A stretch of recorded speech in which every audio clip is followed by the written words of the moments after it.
Donc le Seigneur l'a laissé comme ça pour manifester sa gloire. Yesu Kristo yabiretse kubanya kugira ngo umunsi umwe icubahiro kiwe kiranguke.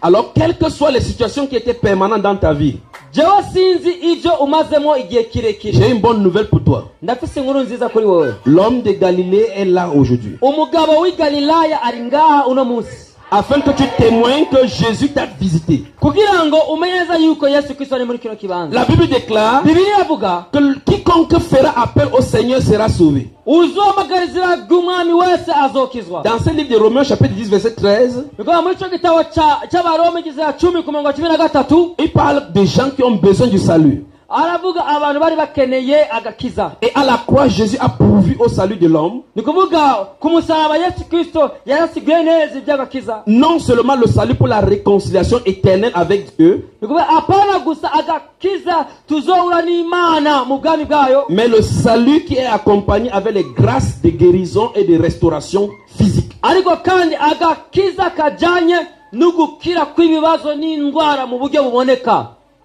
Palpable. uburyo buboneka bufatika. Dans Ésaïe 53 verset 3, 4 et 5, Yesaya 53 murongo wa 4 n'uwa 5, la Bible déclare que par les meurtrissures du Seigneur Jésus, nous sommes guéris. Bibiliya iravuga ati ngo mu mishishagu yiwe niho dukirira. Alors tu as besoin de guérison, Jésus a pourvu. Urakeneye gukira, Yesu Kristo arashobora kubikwereka. Amen. Amen. Qu'est-ce que tu as besoin? Nibiki ukeneye? Le moment est là. Umwanya n'uyu. Place la demande. Wewe saba. Place la demande. Saba icyo ukeneye. Anyamutenderi. Kunyamutenderi. Anyamutenderi ici. Nyamutenderi nga. Nous sommes dans sa sainte présence. Turi mu bwiza bwayo. Et le Seigneur veut faire son œuvre. Imana ikeneye gukora igikorwa cyayo. Le Seigneur veut faire son œuvre. Yesu Kristo agira akora igikorwa cyayo. Dans Actes des Apôtres chapitre 1, Ibyakozwe n'intumwa igice cya mbere, à partir du verset 1 guhere ku murongo wa mbere jusqu'au verset 8, kugeza ku murongo wa 8, Luc écrit, Luka aravuga, il dit Théophile, wewe Theophile, j'ai parlé dans ma première lettre navuze mu cyete cyane cya de mbere tout ce que le Seigneur a commencé à faire. y'ivyo Imana yatanguye gukora Depuis le baptême de Jean guhereye ku mubatizo wa Yohana jusqu'au jour où il fut enlevé au ciel, gushika umunsi yaduzwa mu ijuru. après avoir donné ses ordres à ses apôtres, Ni kuvuga Yesu Kristo ajeje gutanga amategeko yiwe ku batumwa biwe par le Saint-Esprit qu'il avait choisi d'avance. biciye kuri mwe mu yera yamuhise mu bwa mbere. Après la résurrection, il s'est montré à eux 40 jours après le montrant plusieurs preuves. Inyuma y'urupfu rwiwe, inyuma y'iminsi 40 yari yeretse abatumwa biwe. Et au verset 5 Ku murongo wa 5 du chapitre 1 des Actes des Apôtres, mu gice cya mbere mu byakozwe n'intumwa, il dit car Jean a baptisé de baptême d'eau, uba nimba Yohana yabatiza n'umubatizo w'amazi, mais vous, mwebwe dans peu de jours, mu minsi mikeya vous serez baptisés du Saint-Esprit. muzobatizwa na mwe mu yera. Alors la Bible déclare Bibiliya iravuga que les apôtres réunis lui demandèrent, intumwa zaje kumusaba, Maître, Seigneur, mwami, est-ce en ce temps que tu rétabliras le royaume d'Israël? ngo ni muri uyu mwanya uzoshika ubwami bwa Isirayeli? Donc même les apôtres étaient déconcentrés. Ndi numwa bari bafise umwitwariko ko Le kubimenya. verset 5, Umurongo wa 5, Jésus dit, dans peu de jours, vous serez baptisés du Saint-Esprit. Yesu Kristo avuga ati mu minsi mikeya muzobatizwa muri mwe mu yera. Jésus leur donne la promesse du baptême du Saint-Esprit. Yesu arabemerera umubatizo wa mwe mu Et yera. ils sont concentrés sur le rétablissement du royaume d'Israël. Ariko bo bariko bitwararika ivy'ubwami bwa Isirayeli. Au verset 7, Umurongo w'indwi, Jésus défocalise encore les pensées du royaume pour les ramener dans le Saint-Esprit. ukuvuga Yesu Kristo arabakora mu byumviro by'ubwami, arabagarukana kandi mu vya mwe mu yera. Le verset 7 dit, Umurongo w'indwi uravuga, ce n'est pas à vous si kuri mwe si mwebwe de connaître des temps ou des moments où le Père a fixé de sa propre autorité. ni ukuvuga si iby'iwanyu kumenya Imana gushitsa ivy'ubwami bwayo. Au verset 8, Umurongo w'umunani il redit encore pour le Saint-Esprit. arasubira kandi kuvuga ibya mwe mu yera. Il dit, mais votre rôle, Avuga ati mwe igikorwa cyanyu mais vous recevrez une puissance. muzoronswa ubushobozi, Le Saint-Esprit survenant sur vous, mwe mu yera azobazako, et vous serez mes témoins. muzoba ivyabona, Et vous serez mes témoins muzoba ivyabona à Jérusalem, byo kushinga dans la Samarie, i Samariya, en Judée i Yudaya, et jusqu'aux extrémités de la terre. gushika ku mpera w'isi. C'est la glorieuse promesse que Dieu a pour l'Église. Ni ukuvuga iryo ni ryo bako twahawe n'Imana, Le baptême du Saint-Esprit. umubatizo wa mwe mu yera. C'est ça qui peut faire fuir Satan. ibyo nibyo bishobora kwirukana C'est satani, ça qui peut nous revêtir de l'autorité de ibyo Christ. nibyo bishobora kutwambika ubushobozi bwa Kristo. C'est le Saint-Esprit seul qui est le guide de l'église. Ni mpwemu yera wenyine niwe arongora ishengero. Si tu confesses Jésus sans le Saint-Esprit, Wewe watura Yesu Kristo ata mpwemu yera, tu te places en danger. wowe uri kwishira mu Parce kaga, que le Saint-Esprit est l'avocat, kuko mpwemu yera ni umushingwamanza, le consolateur, ni kuvuga niwe atuzigama le défenseur. kandi niwe azigama. Alors le défenseur est promis pour l'église. Ni kuvuga umuzigamyi, ni kuvuga yatanzwe ku ishengero. Dans Actes chapitre 2, Ibyakozwe n'umwa kabiri le verset 37 à 40, umurongo wa 37 gushika kuri 40, la Bible déclare, Bibiliya iravuga après avoir entendu ce discours, inyuma yo kumva ayo majambo, ils eurent le cœur vivement touché. kuvuga barakogwako, Et il dit à Pierre et aux autres apôtres, babwira Petero n'izindi ntumwa, hommes frères, que ferons-nous? dukora iki? Verset 38. Umurongo wa 38, Verset 38 de Acte 2. ni kuvuga ibyakozwe n'umwa kabiri umurongo wa 38. Pierre leur dit, Petero arababwira, répentez-vous nimwihane et que chacun de vous soit baptisé au nom de Jésus pour kandi le pardon de muri vos péchés. mwebwe abatizwe mu izina rya Yesu Kristo, Et vous recevez le don du Saint-Esprit. muzoronswa ingabire ya mpwemu. Car la promesse est pour vous, Kuko ingabire mwayemerewe pour vos enfants ku bana banyu et pour tous ceux qui sont au loin, n'abandi bari kure, en aussi grand nombre, hanyuma mu gitigiri gihambaye, que le Seigneur notre Dieu les appellera. hanyuma uko Imana izogenda Et ibahamagara. par plusieurs autres paroles, Ni mu yandi majambo il les incita en disant, arabatumira kandi sauvez-vous de cette génération perverse. no mwitandukanye nayo n'abanyamahanga. La Bible déclare Bibiliya iravuga que ceux qui acceptaient sa parole ivuga abazokomera ijambo ryayo furent baptisés. bazobatizwe. Et en ce jour-là, Hanyuma kuri uwo munsi le nombre de disciples augmenta d'environ 3000 âmes. ngo igitigi cy'abakurikira Yesu ngo kiriyongera. Et alors, ils persévéraient dans la prière. Ni kuvuga baratebera cyane mu masengesho. Le Saint-Esprit est donc la promesse qui garantit notre sécurité en Christ Jésus. Mpwemu yera ni ingabire kugira ngo idukingire kugira ngo nituve muri Yesu Kristo. Sans le Saint-Esprit, vous ne pouvez pas faire l'œuvre de Dieu. Ata mpwemu yera nta gikorwa cy'Imana twokora. Vous n'avez pas le droit de témoigner de lui. Ni kuvuga nta burenganzira dufise bwo kumuvuga. Le Saint-Esprit est donc le remplaçant de Jésus pour conduire l'église à bon port. Yesu Kristo mpwemu yera niwe yasubiriye Yesu Kristo kugira ngo turongogwe nawe mu kibanza cyiza mu nzira nziza. Une église sans le Saint-Esprit, c'est une église qui dort avec les démons. Uvuga ishengero ata mpwemu yera ni ishengero ryamana n'amadayimoni. Dans ta vie, si tu n'as pas le Saint-Esprit, tu es pauvre et misérable plus que les sorciers. Ni kuvuga mu buzima bwawe ata mpwemu yera uri umukene w'umutindi kurusha abarozi Si n'abapfumu. vous écoutez maintenant cette voix, Nimba mwumviriza j'ai rino une jwi, bonne nouvelle pour vous. ndafise inkuru nziza kuri mwebwe. C'est que la promesse du Saint-Esprit des Écritures est également pour toi. Nuko ingabire mpwemu yera nabwebwe muri ngaha mwarayemerewe. Mais il a dit, il faut demander. Ariko kimwe gusa saba. Le Seigneur est plus proche de nous maintenant, prêt à nous accorder le Saint-Esprit.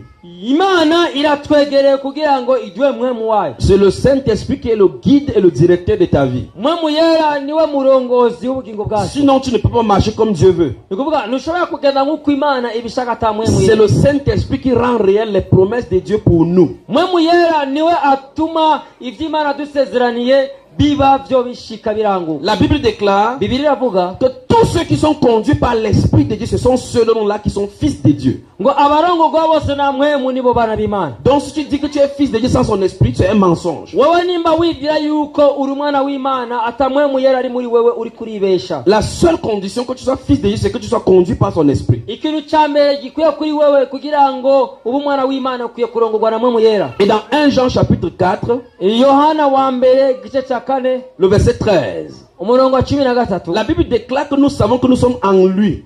Bibiliya iravuga neza yuko tuzi neza yuko turi muri we Et qui est en nous, nawe ari muri twebwe. en ce qu'il nous a donné de son esprit. Ni kuvuga mu byo twahawe na mpwemu. 1 Jean Yohana wa mbere chapitre 4, igice ca 4 le verset 13. umurongo wa 13. Donc on ne dit pas qu'on appartient à Jésus par les lèvres. Ni kuvuga ntidushobora kuvuga yuko twegukiye Kristo mu majambo. Il faut que l'Esprit de Dieu, l'Esprit qui a ressuscité Jésus d'entre les morts, habite en toi. Ni ngombwa yuko uwo mpwemu w'Imana aba muri wewe. Si vous êtes prédicateur sans le Saint-Esprit, vous êtes un agent du diable. Nimba mutari muri abavuga butumwa ata mpwemu yera mwebwe mwatumwe na Satani. Parce que au lieu d'être utilisé par le Saint-Esprit, Satan peut être utilisé à tout moment. kuko udakoresheje na mpemu yera satani ashobora kubakoresha umwanya uwo ari wo wose. Nous avons sa présence dans ces salles, on peut l'invoquer. Ni ukuvuga turafise uwo mpemu yera twemerewe uno munsi. Le Seigneur nous a promis Yesu Kristo yaratwemereye que là où 2 ou 3 sont assemblés en son nom, il est là. ngo aho abicaye batatu bazoba bakoraniye mu izina ry'iwe azoba ari ngaho. Vous pouvez recevoir le Saint-Esprit maintenant simplement. Murashobora kuronswa mpemu yera ubunyene kandi mu buryo bworoshe. Vous demandez, il vous donnera maintenant. Musabe aramubahereza ubunyene. Pas demain. Apana ejo. Pas demain. Apana ejo. Maintenant. Uno munsi nyene. Maintenant. Ubunyene. Alors qui veut le Saint-Esprit du Seigneur? Ninde akeneye mpemu w'Imana? Si vous voulez le Saint-Esprit du Seigneur, est-ce que vous êtes prêt à lui demander? Niba mukeneye mpemu w'Imana muriteguye kumusaba? Dans Actes des Apôtres chapitre 5. Ibyakozwe n'intumwa igice cya gatanu. Dans Actes des Apôtres chapitre 5. Ibyakozwe n'intumwa igice cya gatanu. Le verset 32. Umurongo wa 32. La Bible déclare Bibiliya iravuga qu'il donne le Saint-Esprit à ceux qui lui obéissent. Ni kuvuga atanga mpemu wiwe kubamwubaha. Parce que le Saint-Esprit, c'est la vie éternelle habitant dans le croyant. Kuvuga mpemu yera n'ubugingo budashira buba mu bizera. C'est le son pour te montrer que quand Jésus vient, tu pars avec lui. Ni kimenyetso Yesu Kristo azorabirako kugira ngo agutware. C'est pour ça que la Bible déclare dans Éphésiens chapitre 4, Nico gutuma Bibiliya tubwira mu Banyefeso igice cya 4 le verset 30, umurongo wa 30 qu'on ne doit pas l'attrister. Pardon? Qu'on ne doit pas attrister le Saint-Esprit, Yuko tudakwiye gushavuza mwemu. par lequel on a été scellé Ni kuvuga uwo twahawe pour le jour de la rédemption. kurya munsi w'amateka. Donc le Saint-Esprit est donné pour l'éternité. Ni kuvuga Yesu Kristo yatanzwe kubw'ibihe C'est bitazoshira. l'assurance de notre vie après la mort avec Jésus. Ni kuvuga niwe siguro y'ubuzima bwacu inyuma y'urupfu igihe Yesu Kristo azogarukira. C'est l'assurance ultime que si Jésus vient dans l'enlèvement, il va t'enlever sur la terre. Ni kuvuga ni kimenyamenya cy'uko Yesu Kristo igihe azoza azodutwara. Alors votre plus grande soif ne doit pas être pour avoir un véhicule ou bien un mariage, Ni kuvuga inyota yanyu siyo kurondera imiduga cyangwa amamariage, mais avoir le Saint-Esprit habitant en vous. mugire inyota ya mpemu yera kuba muri mwebwe. Parce que quand vous avez le Saint-Esprit habitant en vous, vous pouvez tout faire. Kuko mufise mpemu yera muri mwebwe muzokora byose. Il peut vous utiliser pour faire n'importe quoi. Mwemu azobakoresha mukora ibishoboka byose. Alors demandez le Saint-Esprit maintenant. Rero saba mpemu yera ubunye. Qui est prêt à demander maintenant? Ninde yiteguye gusaba mpemu yera? Qui sera prêt à demander? Ninde yiteguye? Je redis ce que j'ai dit dès le départ. Ndasubiyemo ivyo navuze kuva mu Ne nama. regardez pas quelqu'un. Nurabe mugenzi wawe. Ne regardez pas votre voisin. Nurabe ukwicaye iruhande. Quand il va commencer à se manifester maintenant, Mpemu yera niyatangura quand il kwiyerekana, va commencer à se manifester dans la salle, niyatangura gutembera abantu, ne regardez pas. nurabe. Ce n'est pas le film. Si sinema. Demandez au Seigneur. Saba Imana. Seigneur, je veux que tu me baptises de ton esprit. Ndakeneye ko umbatiza na mpemu yera. Maintenant, Ubunyene. Seigneur, accorde-moi ton esprit. Ndakeneye kuma mpemu wawe. Parce que sans son esprit, vous ne pouvez rien faire. Kuko ata mpemu wiwe ntacyo twokora. Vous aurez la lourdeur pour lire la Bible. Muzoremerwa mu gusoma ijambo Vous allez ry'Imana. lire la parole, une parole et oublier le lendemain. Muzosoma umurongo ejo muwibagire. Mais il a dit dans les Saintes Écritures, Ariko yavuze mu vyanditse quand vyera, le Saint-Esprit viendra, igihe mpemu yera azoza il vous rappellera toutes choses. ngo azobibutsa byose. Il prendra de ce qui est à moi, il vous les donnera. Ni kuvuga azofata ivy'iwanje abibahereza. Alors c'est avec lui qu'on peut s'asseoir et prêcher pendant des heures sans lire la Bible. Nibiciye muri we dushobora kuvuga ijambo ry'Imana amasaha n'amasaha tudasoma Bibiliya. Parce qu'il est là pour parler à son peuple. Kuko ari ngaho kugira ngo avugane n'ubwoko bwayo. Vous avez besoin du Saint-Esprit. Murakeneye mpemu yera. Vous avez besoin du Saint-Esprit. Murakeneye mpemu yera. Vous avez besoin du Saint-Esprit. Murakeneye mpemu yera. Je vous informe que vous avez besoin du Saint-Esprit. Ndabamenyesha yuko mukeneye mpemu yera. Vous avez besoin du Saint-Esprit. Murakeneye mpemu yera. Alors fermez les Bibles maintenant. Fermez maintenant les Bibles. Mugari birazanye. Déposez les sacs. Mushire hasi amasakoshi Et yayo. tenons-nous sur les deux pieds. Hanyuma duhaguruke. Vous qui avez des enfants, faites attention maintenant. Abafise abana mube hange. Ne me regardez pas. Nimundabe. Ce n'est pas moi qui donne du Saint-Esprit.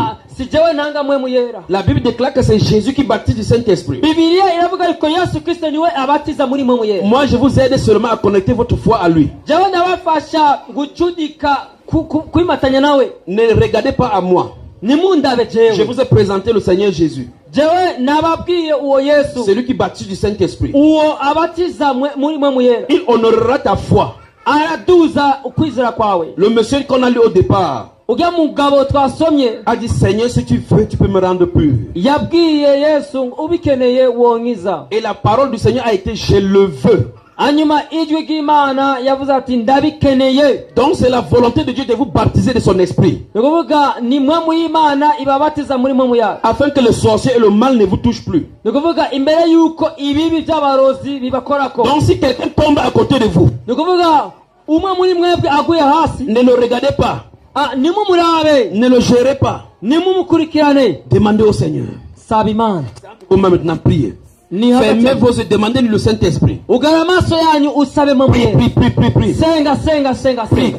Tumba abantu bariko barasenga. Seigneur, Seigneur, nous voici dans ta présence. Turi ngaha imbere y'ubwiza bwawe. Seigneur, déverse ton esprit Turi imbere ya mpwemu wawe. sur tes enfants. Raba abana bawe. Sur tes enfants. Raba abana bawe. Seigneur, déverse ton esprit. Suka mpwemu wawe. Souffle en ces lieux. Suka mpwemu wawe. Seigneur, Mana il te désire. baragukeneye. Et la Bible déclare Bibiliya iravuga que quiconque fait appel à toi uzo guhamagara wese sera sauvé. azokizwa. Seigneur, ils sont à toi.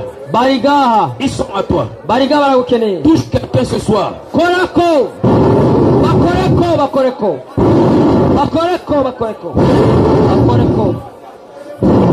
Haleluya, haleluya.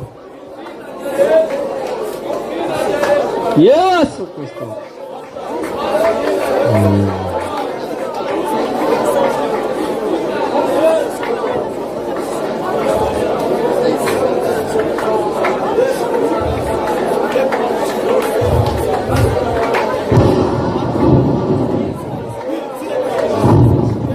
Mpwemu yera turagukeneye muri kino kibanza. Mpwemu yera tuzeko. Mpwemu yera turagukeneye. Kristo ni wewe. Haleluya. Yesu Kristo. Ni wewe.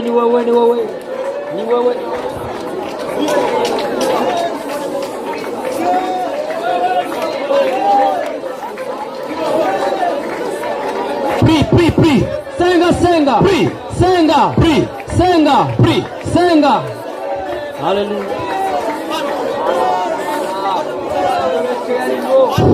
Mpwemu yera ni weza. Atumwe n'Imana.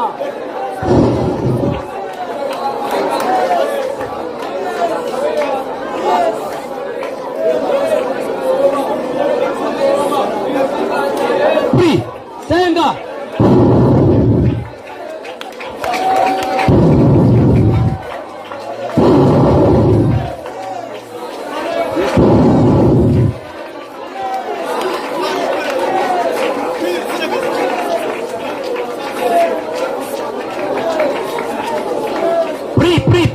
Senga. Ne lâche pas. Demande-lui. Senga saba. Seigneur, remplis-moi de ton esprit. Mana nyuzuza mpwemu wawe. Seigneur, remplis-moi de ton esprit. Nyuzuza mpwemu wawe. Seigneur, touche-moi. Touche-moi. Maintenant. Uyere. Pas demain. Aparejo. Touche-moi. Onako. Remplis-moi. Nyuzura. Remplis-moi. Nyuzura. Remplis-moi. Nyuzura. Remplis-moi. Nyuzura. Touche-moi. Nako. Touche-moi. Nako. Touche-moi. Nako. Touche-moi. Nako. Remplis-moi. Nyuzura. Prie. Senga. Prie. Senga. Prie. Senga. Prie. Senga. Ne sois pas déconcentré. Nuit découragé. Prie. Bandanya. Prie. Senga. Prie. Senga. Prie. Senga.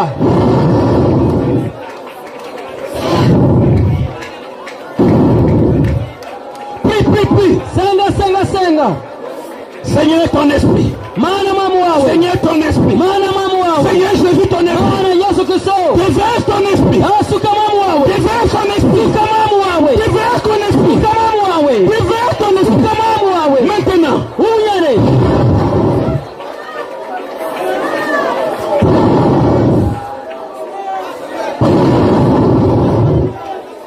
Prie. Senga. Prie. Senga. Prie. Senga. Prie. Senga. Prie. Senga. Ne lâchez pas. Prie. Senga. Ne lâchez pas. Nuwagarike. Merci Seigneur.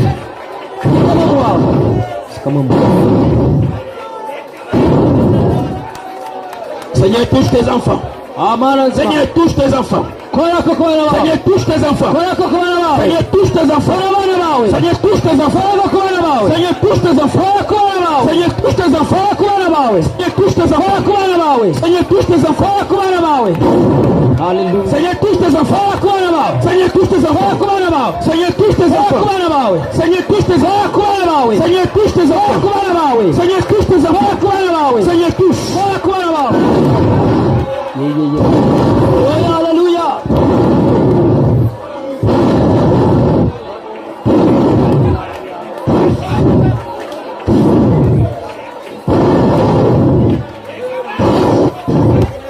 Seigneur, remplis tes enfants. Remplis tes enfants. Remplis tes enfants.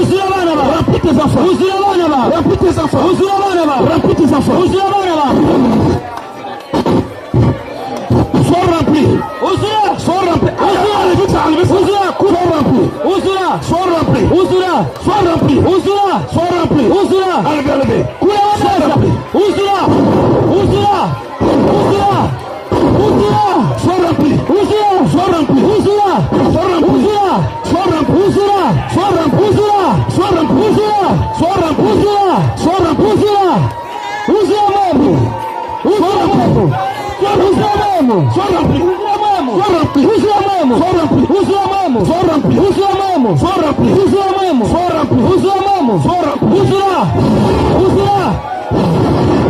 Hallelujah.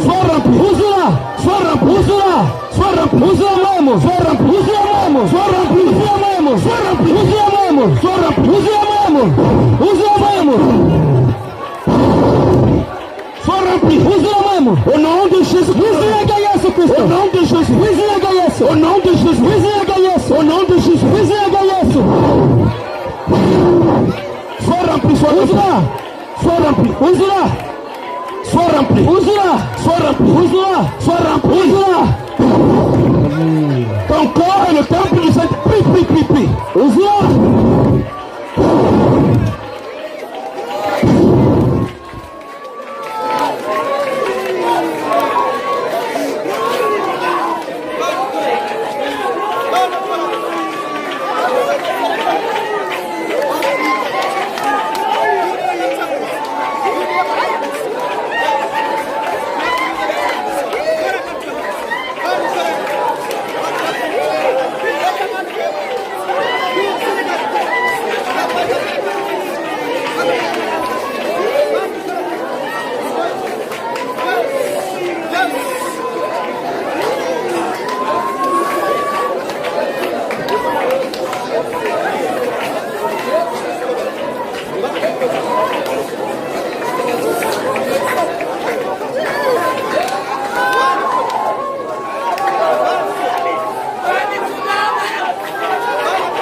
Allumez-moi le groupe là. Priez, priez.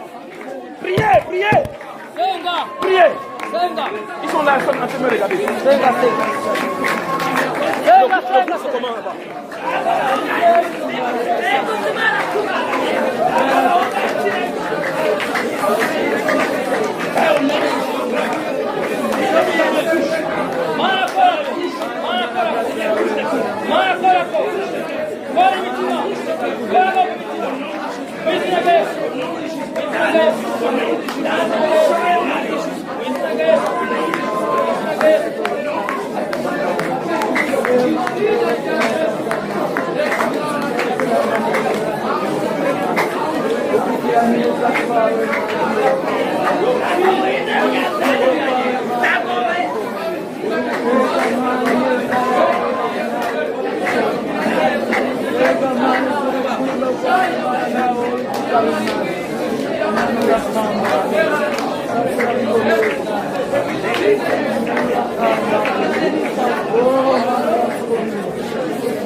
Priez, priez, priez. Priez. Vous avez dit que vous croyez en Jésus. Priez. Priez. Seigneur, touche-moi. Seigneur, touche-moi. Seigneur, touche-moi.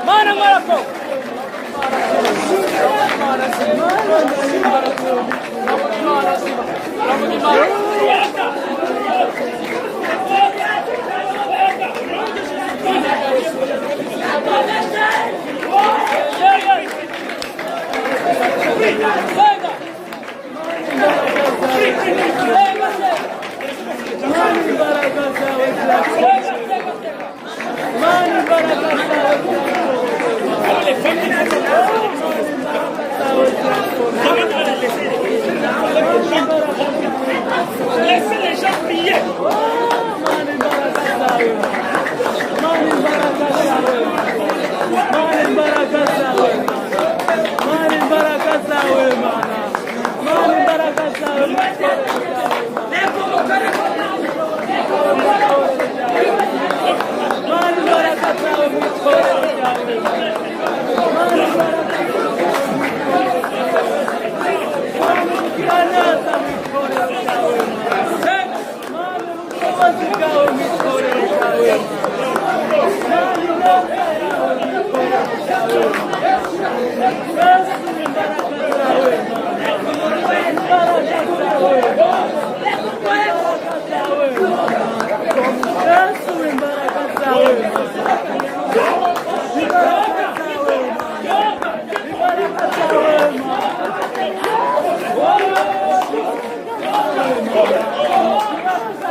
C'est quoi ici mon frère? Tiens-toi là. Prie, prie. Prie. Prie. Prie. Mets la main sur le dos de celle-là. Très bien.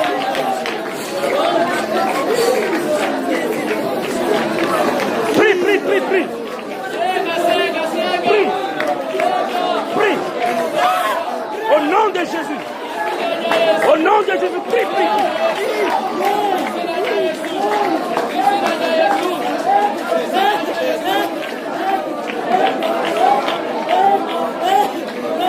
Prie, prie, prie, prie.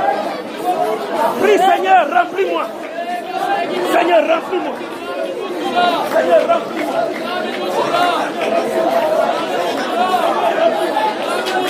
Seigneur,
Seigneur Jésus, nous sommes malades. Seigneur, touche les cœurs. Seigneur, touche les cœurs. Change les situations. Change les vies. Transforme les vies. Prie. Demande au Seigneur de te remplir. Demande au Seigneur.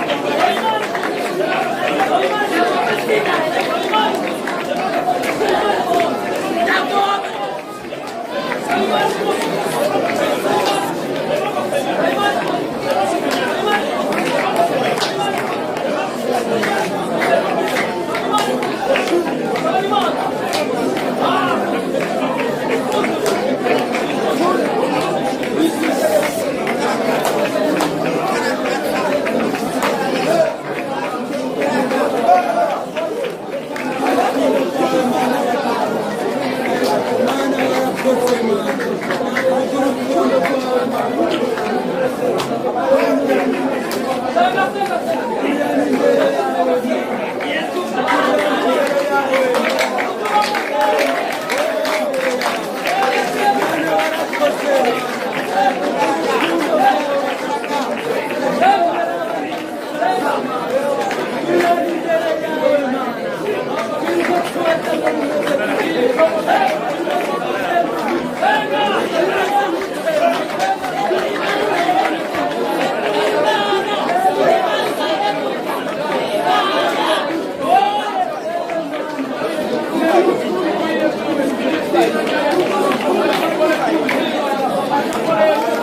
Mets-toi devant elle. Je te donner, tu la regardes. Mets-toi devant elle, tu la regardes. Mets-le, toi puissant de ténèbres. Toi puissant de ténèbres. Je te commande de sortir. Maintenant. Mets la main ici, pasteur.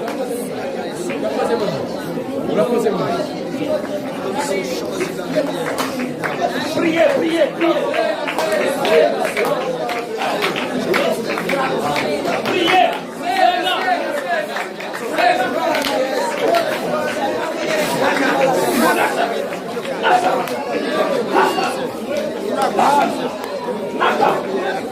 Amène-la ici. Amène-la.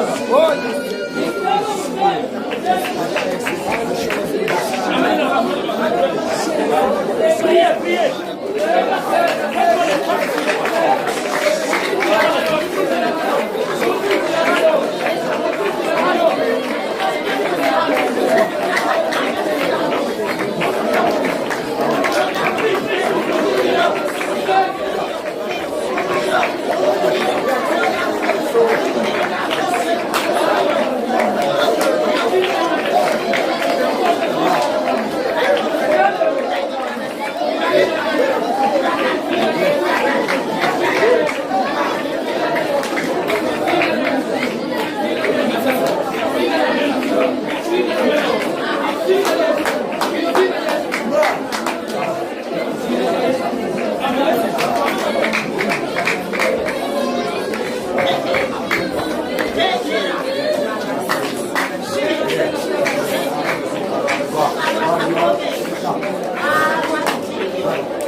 N'appuyez pas sur son pied.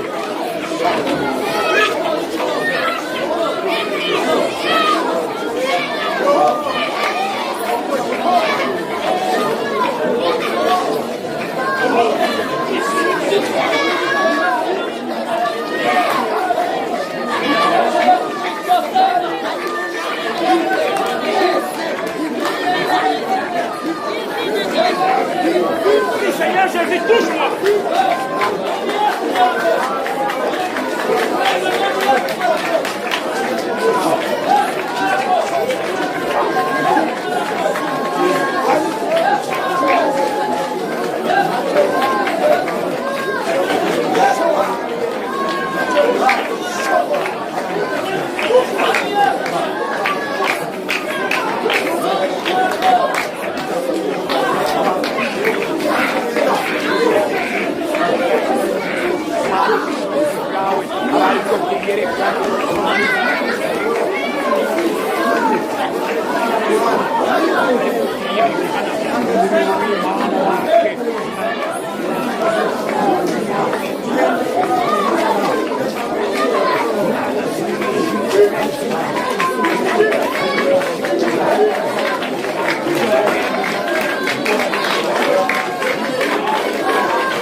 Commandez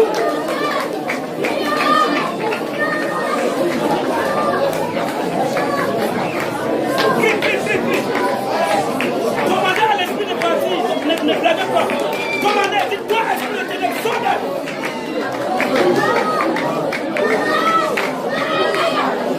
Commandez. Toi, puissant de ténèbres, sors.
Yes.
Prie. Demandez au Seigneur de vous toucher.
Au nom de Jésus,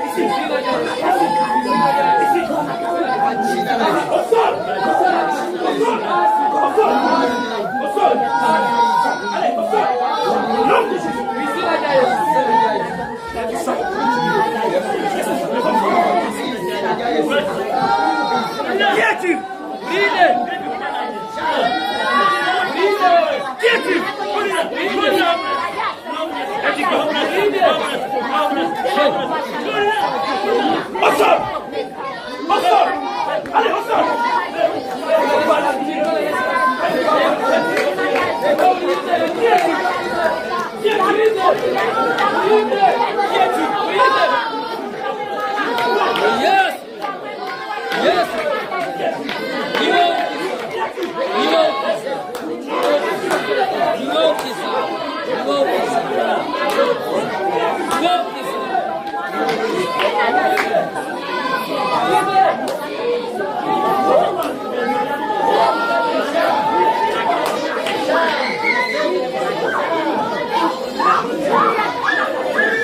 Mungu ziko zinapata maji.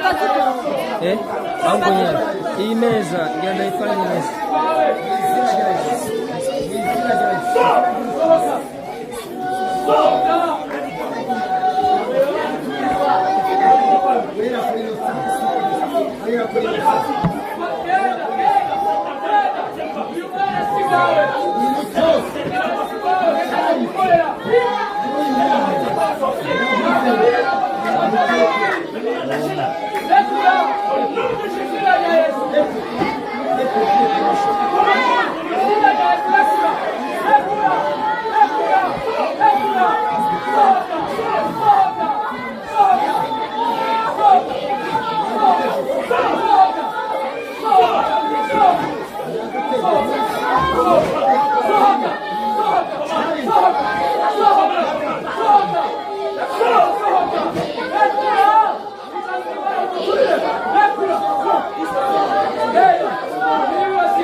Ton corps appartient au Seigneur. Il y a d'autres personnes qui sont mélangées pour moi. C'est fait nuit. Il y a d'autres personnes qui sont en train qui est de peur. Ah, c'est vrai. Au nom de Jésus. Ah, d'accord, merci. Merci beaucoup. Merci, Père. Merci, Père. Les gens sont d'accord. Demain, il n'y a pas que ça soit. Tiens, c'est comme ça, c'est pas que ça soit.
Prie, prie, prie, prie, prie.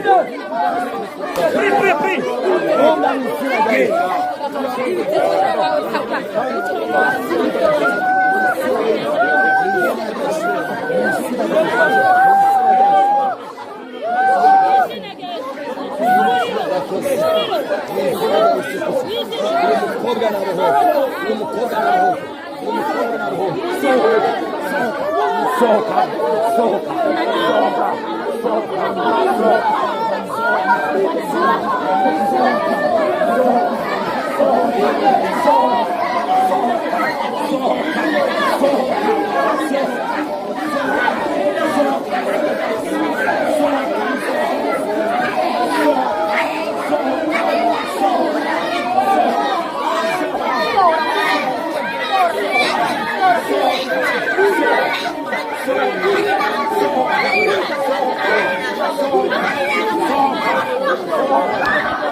Comment est sorti? Comment? Sors au nom de Jésus. Oui, commandez. C'est fort, n'est-ce pas? C'est fort ici. Maintenant, vous avez prié pour dire que le Seigneur manifeste quoi, non? Maintenant, c'est fort. Maintenant, les gens sont en train de... Qu'est-ce qui se passe maintenant? Ils sont étonnés. Quand on disait que le sacrifice va se manifester, ils croyaient que c'était quoi? Ils croyaient que c'était le jeu. Ils croyaient que c'était un jeu. Maintenant, c'est fort. Maintenant, prie, au nom de Jésus. Au nom de Jésus. Prie.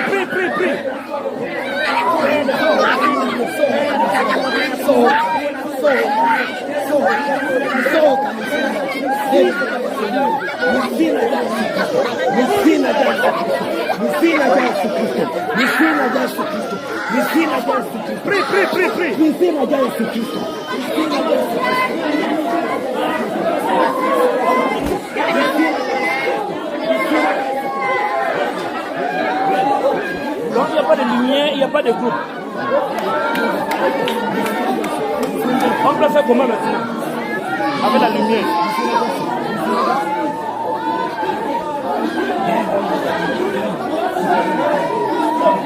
Prie.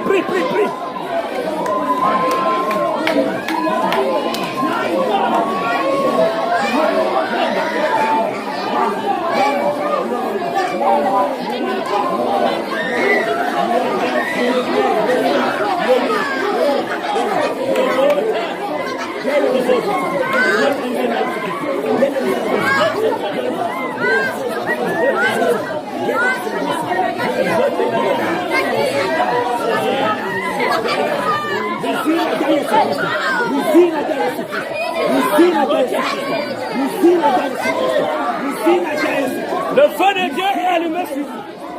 Le feu de Dieu est allumé en ce lieu. La puissance du Saint-Esprit est sur vous.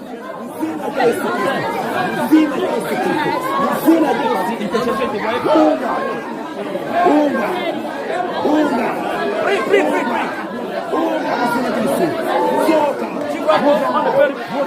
Tu vois que ces choses-là, on peut prévoir ça. Et tu vois comment Dieu a laissé manifester. Le Seigneur est vivant, il est bon, n'est-ce pas?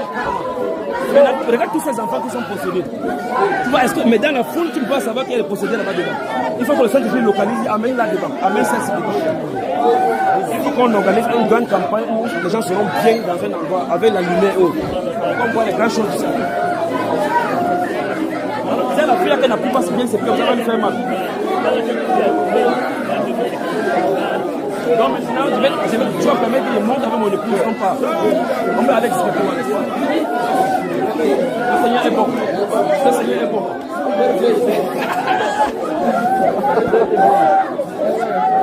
Tu utilises également. Quand je vais partir, la même puissance va commencer à se manifester dans votre ministère ici. Quand vous allez prier, faites confiance au Seigneur, il va se manifester comme ça. Tu vois que ce n'est pas compliqué. J'ai juste présenté la parole. Il dit, levez-vous, priez, que ça puisse se manifester. C'est aussi simple comme ça. C'est pas compliqué. On n'a pas besoin d'aller au Bénin pour cela.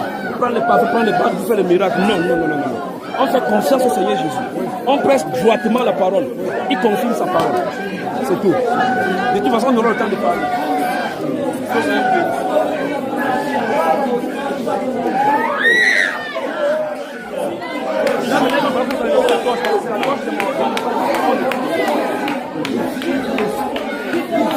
Prie, prie, prie, prie.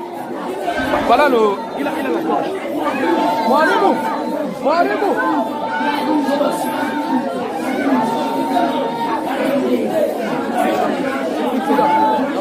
Tu mets la cloche. Prie. Prie.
Yahweh.